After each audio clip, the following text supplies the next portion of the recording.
Hey everybody, I'm John Granado. That's Lance Zerline. You can hear us mornings on ESPN 97.5 and 92.5. Hit subscribe if you haven't yet so you get all of our content here at SportsMap HOU. Lance, this week at his press conference, Nick Caserio addressed S2, something the Texans apparently don't believe in. They don't subscribe to the S2. They don't subscribe to it, so they're not using it. So they're all of these quarterbacks in their S2s don't mean anything to the Houston Texans.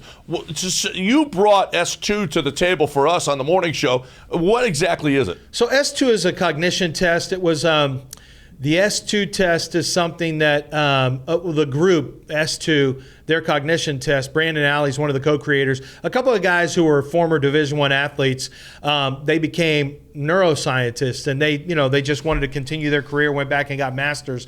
And they took their background in athletics and then combined it with tests, frankly, that were already out there. These are tests that have already been out there. And so there's a series of 9 tests, 3 for each one, and one of them involves your impulse control. So they work a lot with Major League Baseball players on, impulse control and chasing sliders away, for example. One is your visual and how quickly do you visualize things, how quickly you see them, and then the other one is visualization and processing. How quickly can you process and make a decision based on what you see? Mm-hmm. So there's 3 scores for each of those silos.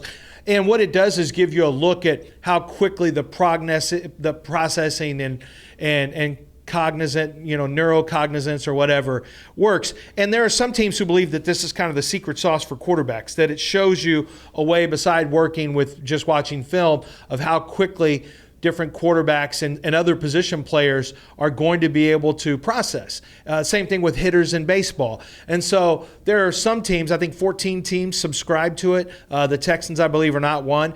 But it is an idea of it's just another piece of the puzzle to try to figure out if your quarterback will be able to process the moving pieces quickly and make snap decisions. And what they found is that quarterbacks like Joe Burrow, Josh Allen, Patrick Mahomes have all scored really high on this. Brock Purdy last year scored the highest. But also having the highest score does not necessarily make you a good quarterback. But having a low score we've never seen a really good quarterback who had a low score. But they've only been doing this in the NFL for about 7 years. They've been doing it in baseball for a lot longer. But it is a test that I think is going to gain more and more attention and traction. Aaron Wilson says that Anthony Richardson scored well, as did Will Levis. Does that make them more attractive to you? Yeah. I mean, if I believe in all the S2 stuff, and I think there's a very compelling case when you hear the Brandon Alley speak about what it is and the fact that there's NFL teams who believe in it. Yeah, Did you see that in their play?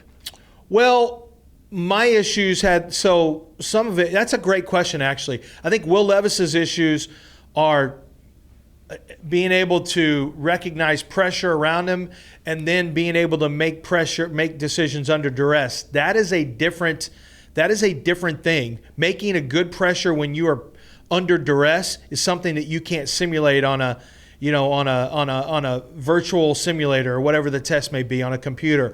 With Anthony Richardson, you couldn't tell that he was a quick processor just because I don't think he really understands how to read defenses. But those are two different things. Once you've played enough football, he's only played 11 games, started 11 games. So once he's played more, he'll recognize more. So that's why these tests, John, are important, because it can fill in some gaps for a guy maybe who's only played 11 games, started 11, and what would happen is you say, we know he can process well.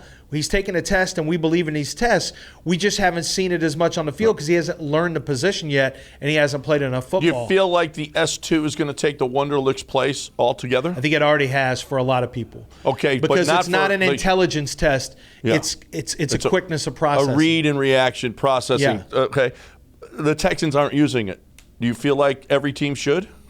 Not my. There's other companies who have similar things. So I think it's going to be which company you feel comfortable with. But the Texans have their own things that they use. Every team does now.